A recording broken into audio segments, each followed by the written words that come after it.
ఎమ్మెల్యేలు రామచంద్ర నాయక్, మురళీ నాయకులపై మాజీ మంత్రి సత్యవతి రాథోడ్ తీవ్ర విమర్శలు చేశారు. తనను మహానటి సావిత్రితో పోల్చి మాట్లాడుతున్నారని మండిపడ్డారు. తాను నటినైతే మీరు పెయిడ్ ఆర్టిస్టులా అని ప్రశ్నించారు.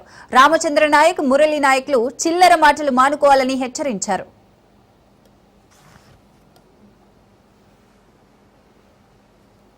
తారీఖు పొద్దున నేను క్యూలో నిలబడ్డాను. మా 22 ఎకరాలకు నలుగురు పేరు మీద వాళ్ళు కూపన్లు రాసిండ్రు. సాయంత్రం మా మేనల్ని పిలిచి నా ఆధార్ కార్డు మీద 10 బస్తాలు ఇచ్చినట్టు సాయంత్రం ఇచ్చినట్టు 15వ తారీఖున రిలీజ్ చేసి మాట్లాడితే ఏమన్నారు, పొలం ఉందా, నువ్వు వ్యవసాయం చేస్తున్నావా, నీకు అసలు యూరియా ఎందుకు ఇచ్చిండ్రు, 10 బస్తాలే యూరియా కూపన్ 14వ తారీఖు పొద్దున నించుంటే సాయంత్రం ఇచ్చింది. సంతోషం.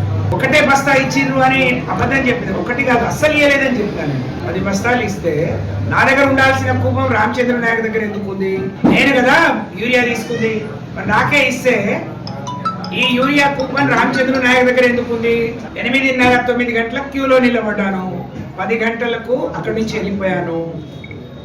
11 గంటలకు 12 గంటలకు ప్రెస్ మీట్ పెట్టి చెప్పాల్సిన రామచంద్ర నాయక్, మురళీ నాయక్ 15వ తారీఖు వరకు ఎందుకు ఆగిరు అంటే ఇదంతా సృష్టించింది అన్నట్టు.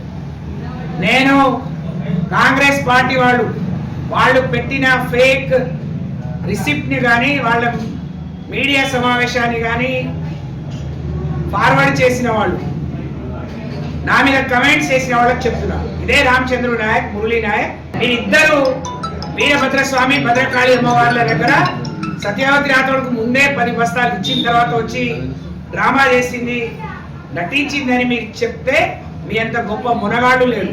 లేకపోతే ముక్కు నేలకు రాయాలని చెప్పి నేను డిమాండ్ చేస్తా ఉన్నాను. నేను చేస్తా ఆ పని. 14వ తారీఖు పొద్దున